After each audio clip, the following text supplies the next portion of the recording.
Anthony Davis, sujet du lundi soir, ça a été un sujet récurrent, que ce soit les Lakers avec Westbrook en début de saison. Anthony Davis, bien sûr, on en a beaucoup parlé, on avait tous envie de le voir relever le niveau, enfin le challenge d'être une option numéro 1. Bon, visiblement, il a pris ça comme il fallait. 55 points hier contre les Wizards, plus de 40 le match d'avant. Il enchaîne les performances extraordinaires, une victoire des Lakers contre les Bucks.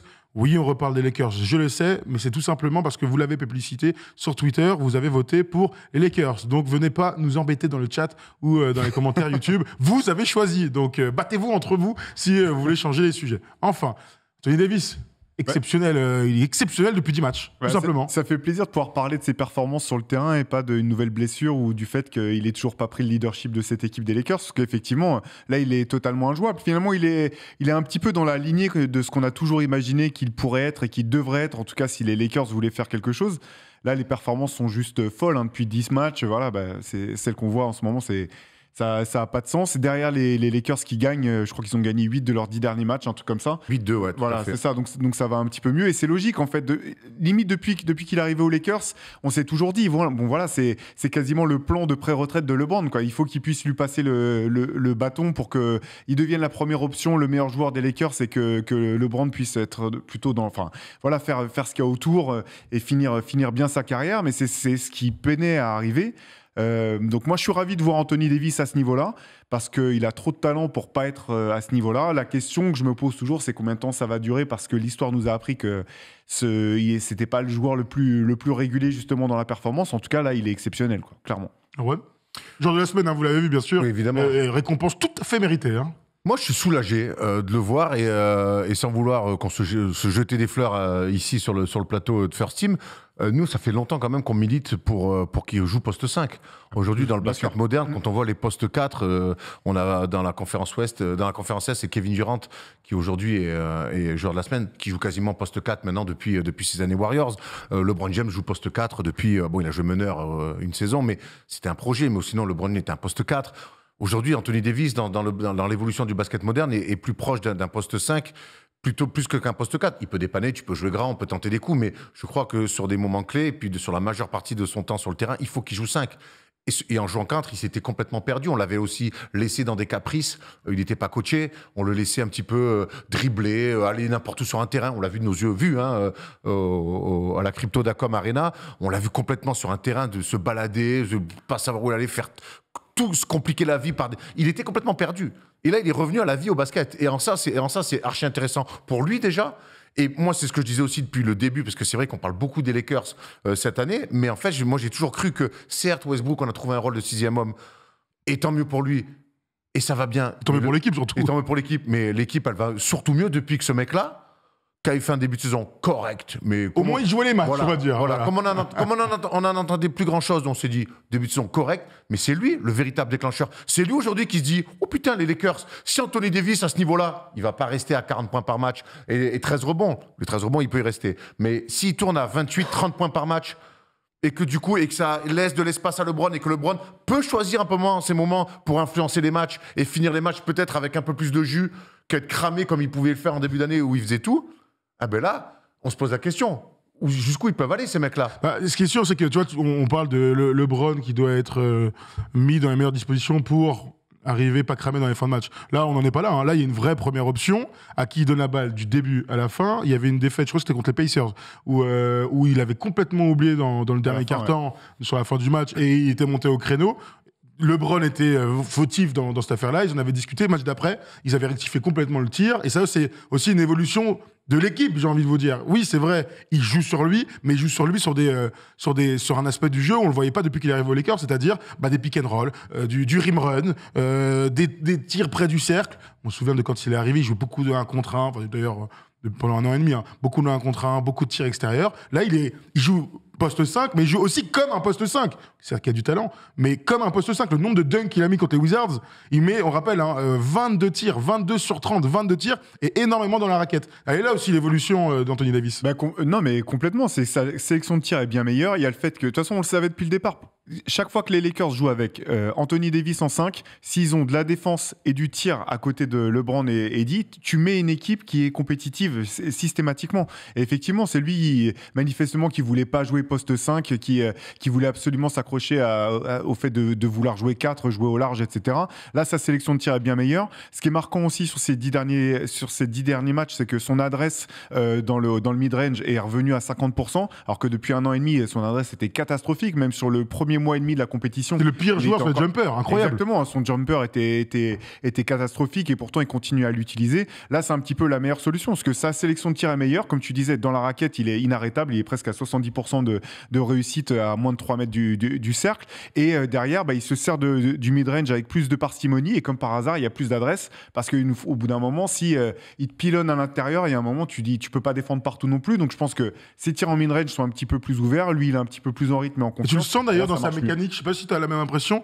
Il prend le temps, c'est plus des fade away, des trucs. Il est là, il prend son temps, il est bien droit, bam. Près du texte, parce qu'il se remet en confiance aussi. Il commençait les matchs avant, nonchalant, dribble entre directement 1 sur 5. 2 à l'heure. Tu commençais les matchs, il était à 0 sur 4, 1 sur 6 au tir. Et forcément, tu te mets dans le dur. Là, il commence, il va provoquer des fautes, il va sur la ligne, rebond off, dunk.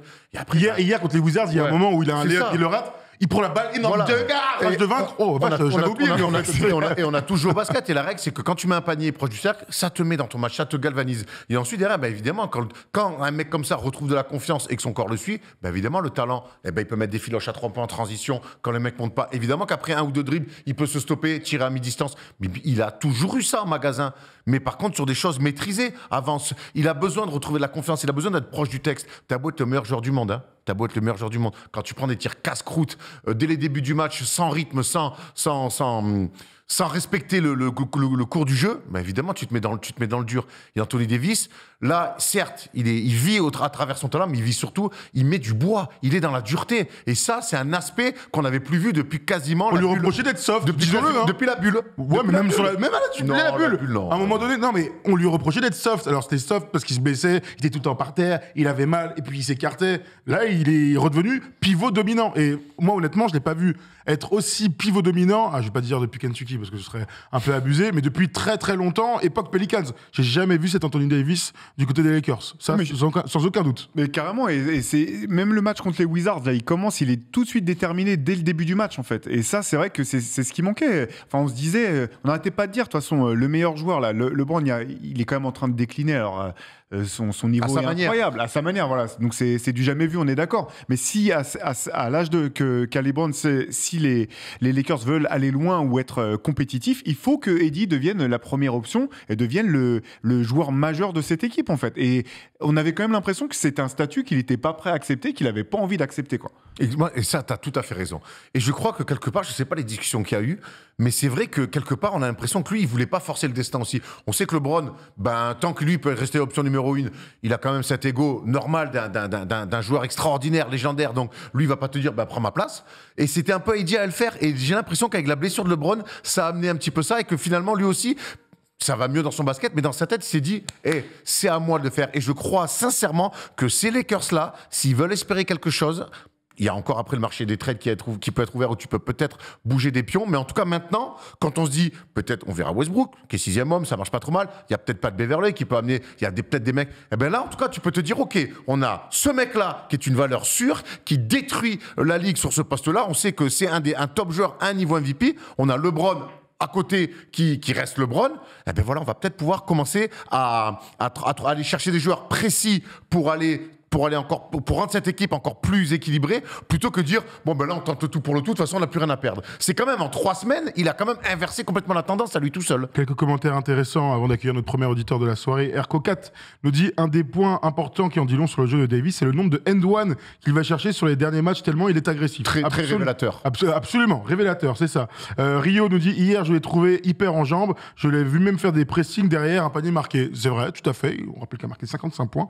Loxnick nous dit, attaquer le cercle, c'est se rapprocher du cercle, forcément. Je l'attendais également sous cet angle.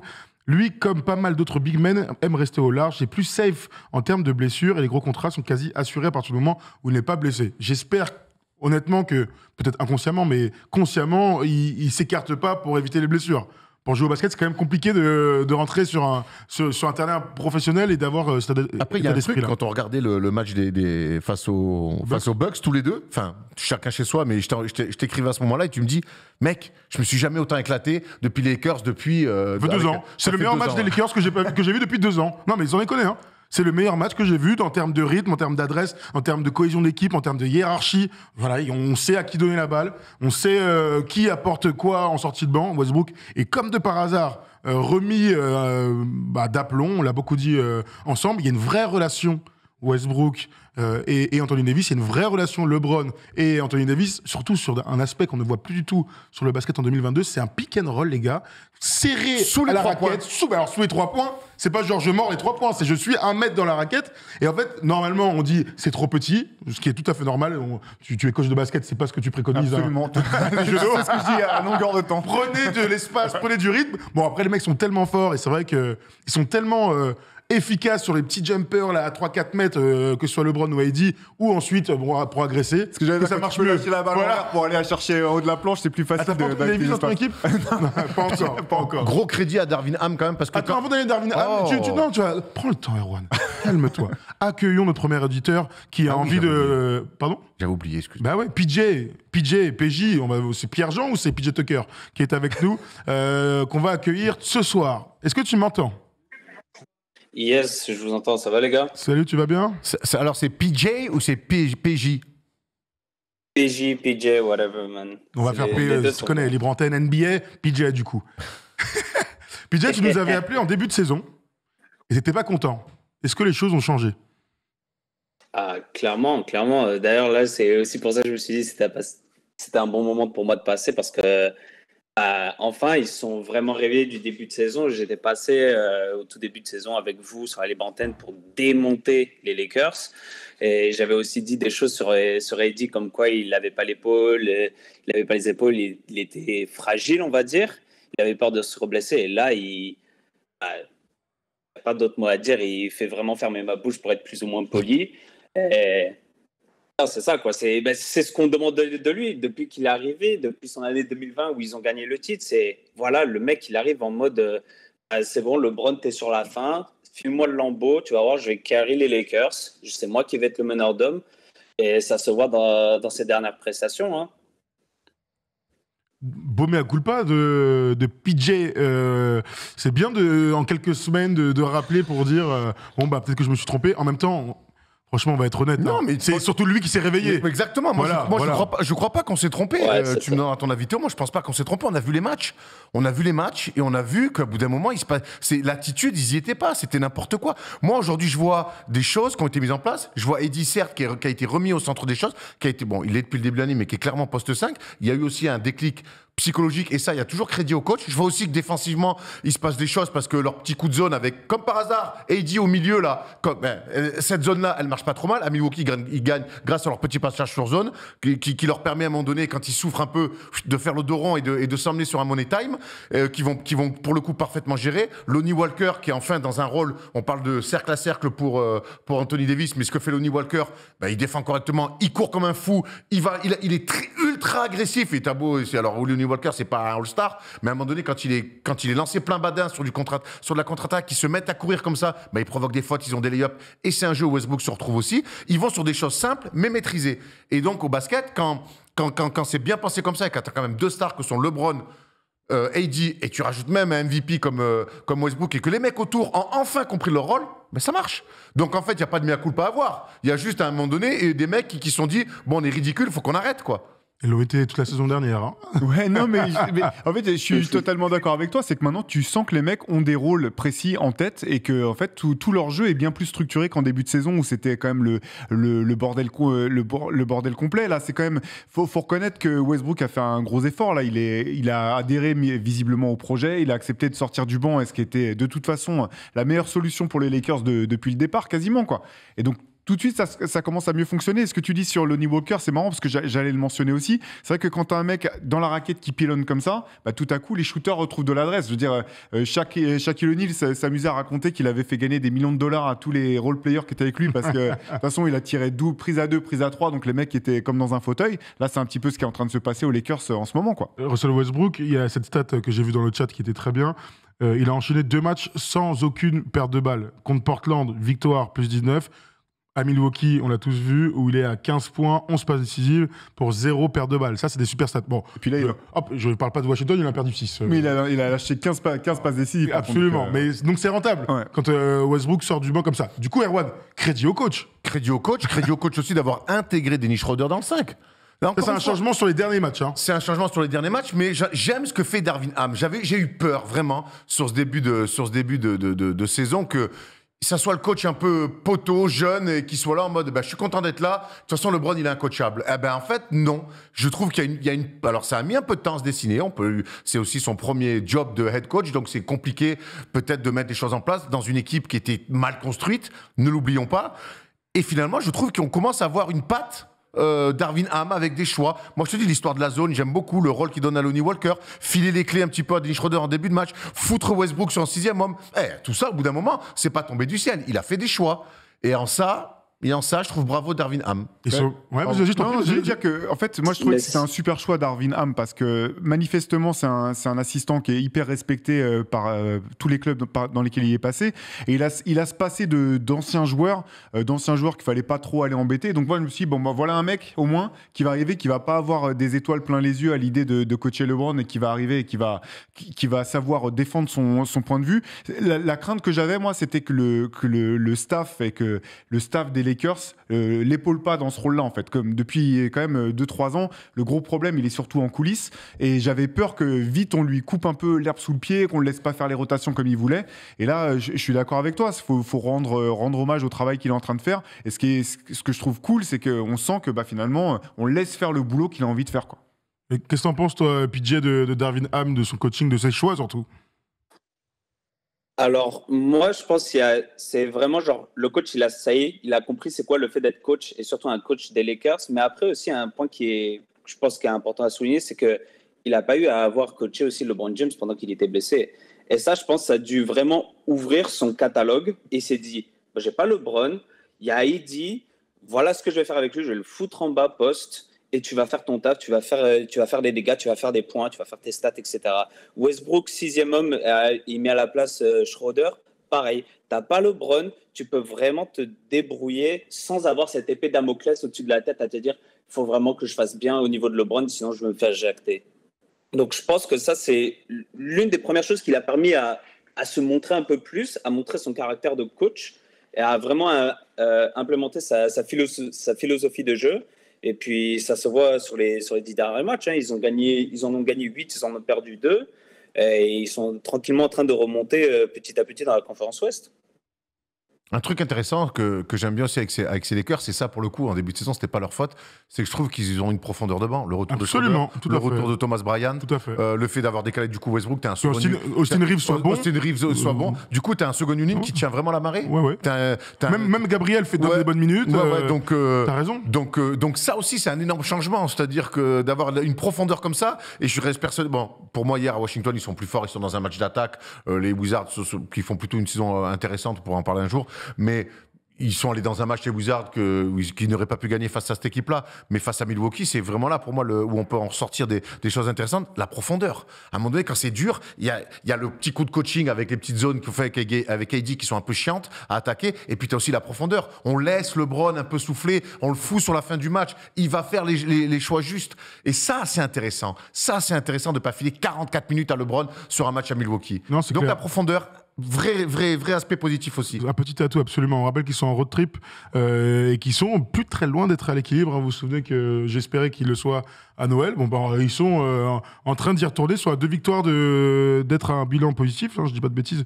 2 victoires. Cotons les 3 matchs qui arrivent là. Alors attends. 2 victoires, vite fait. Ouais, ils sont à 10-12. Ils sont à 10-12, c'est bien ça. Donc, ils leur road trip. Ils commencent à Milwaukee, ils le prennent. Ils vont à Washington, tu l'as dit, pas si simple. Ils le prennent encore. Ensuite, ils enchaînent avec les Cavs. Les Cavs qui sont fait bien démonter à l'intérieur hier, hein, si Jarrett Allen ne joue pas ce soir, je vais regarder d'ailleurs, eh bien, bon courage aux Cavs de résister à Anthony Davis. Puis ensuite, les Raptors, les Sixers. Après, je sais pas qui est sur le terrain côté Sixers. Et ensuite, les Pistons. Un beau road trip pour peut-être repasser en positif. Bah ouais, Et ils reçoivent des Boston après. Ouais, mais c'est plus la fin du road trip, ça. Non, même pas, ils reçoivent. C'est la fin du Oui, road ça trip. sera la fin du road trip. Non, mais contre les Cavs, ça sera intéressant de voir l'opposition Eddie contre Evan Mobley, que j'adore comme joueur, donc ça vaudra le coup, effectivement. Ça va être un énorme match entre ces deux équipes pour clôturer Anthony Davis. Donc 55 points, 17 rebonds, 3 contre. Dernier joueur des Lakers à avoir fait ça, c'est Shaquille O'Neal, c'était en 2000. 2 matchs à 40 points ou plus, personne n'avait fait ça depuis Kobe. Voilà, c'est aussi comme ça que tu te rachètes une réputation pour la plus grande franchise de tous les temps. Dans la franchise. Surtout aux Lakers. Bah oui. Surtout aux Lakers, mais Et c'est des victoires. C'est important. toujours. C'est important. C'est Toujours. important. 55 points. On rappelle 22 sur 30. Franchement, le match est extraordinaire. Si vous n'avez rien à faire ce soir, n'hésitez pas à regarder avant que la NBA reprenne à 1h du mat pour regarder le match des Lakers. Ça fait très longtemps que j'ai pas dit que j'avais pris du plaisir devant un match des Lakers. Ça, c'est pas mal. Ça me fait du bien. C'est clair. Ouais, c'était difficile. Bon, maintenant, il n'y a plus qu'à Erwan prendre du plaisir devant les Knicks et puis on. Non, moi, le bilan à 50%, je le veux pas à Noël.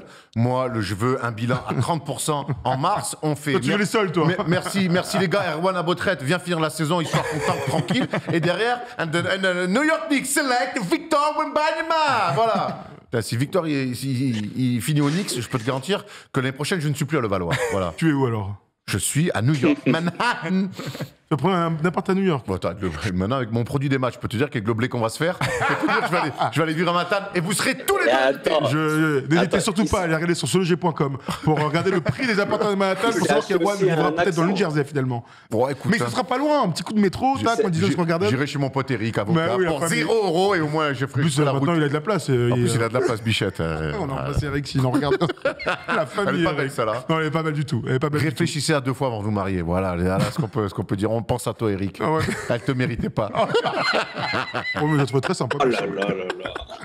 PJ, Dieu merci. Quand est-ce que les Lakers sont à 50%? Dans combien de matchs? Honnêtement, sur leur road trip, ils peuvent le faire. Hein.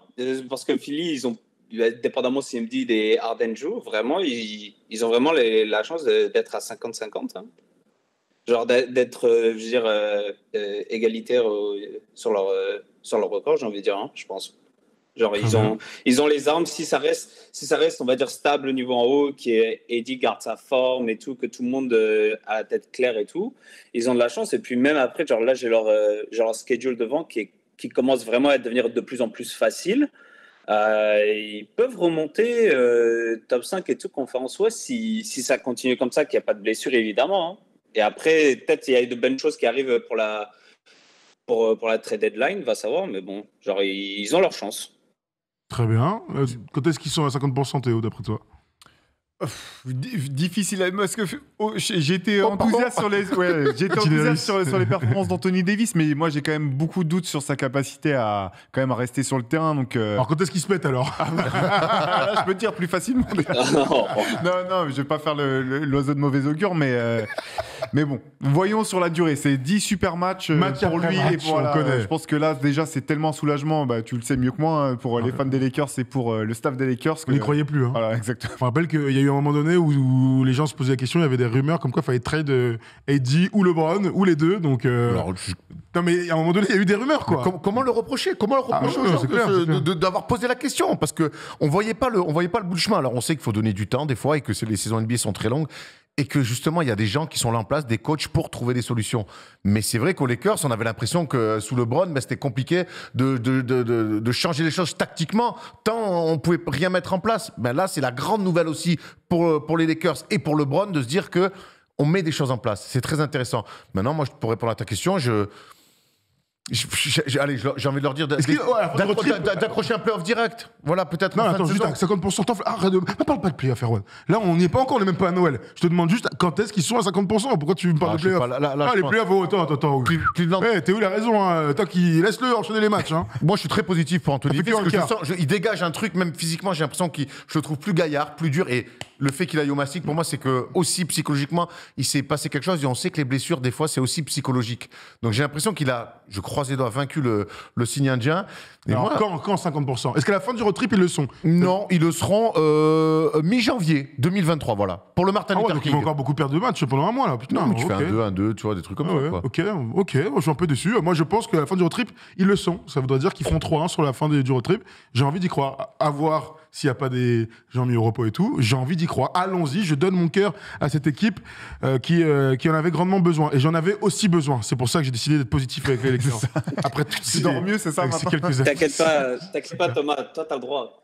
Tout ça, j'ai Thomas, le t'as droit, le droit moi. d'être positif. C'est pas comme Erwan et tout. Avec les... Bah oui, t'as le droit parce que Erwan avec les Knicks, c'est compliqué, tu vois. Ah oui, ouais, c'est compliqué. Je parle pas des Knicks, là, mon gars. Ils ont à peu près le même bilan, hein, 10-12 et 11-13. Hein. Pourtant, on n'en parle pas de la même manière. C'est quand même fou, la NBA. C'est un délire. Non, mais C'est clair. ils sont à 11-13, ils font pas une mauvaise saison. Hein. Une équipe de play-in, de toute façon, c'est tout ce que méritent leurs fans. C'est pas vendant, quand même. Hein. Non, c'est pas vendant. Mais On a parlé des vannes, mais c'est vrai qu'on n'a pas parlé Oui, des Knicks. c'est vrai. Brunson, bon, c'est bien, il a pris les rênes et tout. J'ai vraiment du mal à avoir une. Alors que c'est ton meilleur depuis 10 ans, je comprends Pour une pas. fois, les Knicks sont pas l'équipe la moins bien gérée de New York, ne serait-ce que de New York. C'est vrai. Je sais pas, j'arrive pas à m'enthousiasmer. Ça, je comprends. La manière dont il joue ce 1-1 permanent, ce truc. Bon. Là, tu sais que hier soir, quand ils gagnent, c'est la première fois de la saison qu'ils encaissent moins de 100 points. Bah voilà, tu vois, positif. La positive attitude. Mais tu vas où avec ces gens, en fait? C'est ça que je Bah, en me dis. play-off. Bon. Play-in, play-off, Non. 8ème, tu te fais sortir au premier tour de manière honorable. C'est ça, là. Mais qu'est-ce que tu veux? Go Victor! Go. Go Victor! Lui, il veut être le meilleur, le pire pour Victor. Tu Il rigoles veut pas ou que quoi Soda. Ça, c'est des gens Il va qui finir. Je vous rappelle que les Spurs sont en train de tout perdre en ce moment Ah ouais. et que Peinard, Pop a dit si on grave Victor, je reste. Tu m'étonnes, mon Vic. Ce serait incroyable qu'il tout soit ce que avec je leur Vincent souhaite. Collet puis après avec Greg Popovich. Hein. C'est clair. Tout ce que je leur souhaite aux Spurs, c'est à Victor. Et on sait que c'est l'une des meilleures organisations. Donc là-bas, il sera choyé du côté des San Antonio Spurs. On aura le temps de revenir là-dessus. Le dernier commentaire que je voulais lire, c'était avec ces victoires, les joueurs reprennent de la confiance, mais surtout une cote sur le marché. Donc on aura le temps de reparler des futurs trades. Ça sur va les être Lakers. intéressant de voir Tout à comment fait. ils vont ajuster dans Où la vont-ils saison. le faire Sur Où vont-ils le Est-ce faire qu'ils vont le faire et les coups éventuellement qu'il peut y avoir? Rampelinka, tu as le droit d'ouvrir les yeux et de réfléchir à quelque chose. C'est vrai que la rumeur de ce week-end, on n'en a pas parlé, mais la rumeur de ce week-end, c'était deux pistes. Soit un trade de Westbrook, comme on en parle depuis quelques temps, il a retrouvé la joie de vivre, soit un trade autour de Beverley et de Kendrick Nunn, qui pourrait servir pour aller chercher du shooting, des ailiers, Apparemment, défenseurs de 3 Il y points. a DeRozan, Alors, Vucevic, et il y avait aussi cette DeRozan, rumeur Vucevic. incroyable, contre Westbrook, les Lakers auraient été intéressés par Vucevic et DeRozan. Wesh. Voilà, ce serait le grand chambardement. Hein. Bah oui, carrément. Là, ça dépend plus de Chicago c'est que compliqué, des hein. Lakers, même, j'imagine. Bah ouais, DeRozan et tout ça. Polo, t'en dis quoi, toi? C'est un trade qui t'intéresse? D'accord. Il a changé de voix, Polo. Hein. Ouais, mais il est un peu malade. Ah oui, c'est vrai. Un peu malade. Merci KJ de nous avoir appelé. PJ en plus, KJ, n'importe KJ. quoi. Je me suis trompé entre J'aimerais, mais bon. Un défenseur lambda de NBA avec l'un des tout meilleurs défenseurs de l'histoire. Je me suis trompé, excuse-moi. PJ, bien sûr. Tu nous rappelles quand tu veux, dans un mois ou deux, quand on reparlera des Lakers. S'il bouge, tu nous diras ce que tu en penses, avec plaisir. Yeah, c'est bon, ça marche. Au pire, je rappellerai sur d'autres sujets. Mais c'est good, ça marche. Thanks, les gars. Salut. Merci, bonne soirée. Bonne journée. Si tu nous À appelles la prochaine. De loin. Bye. Salut. Ciao. Ouais, sur les C'est Lakers. bon, ciao. Voilà, on a fait le tour sur Anthony Davis qui est exceptionnel. On suivra son futur match, hein, on le disait, contre les Cavs, voir s'il est capable de refaire un match à 40 ou plus. Hein. Voilà, il rentrerait vraiment dans la légende des Lakers en allant chercher une perf pareille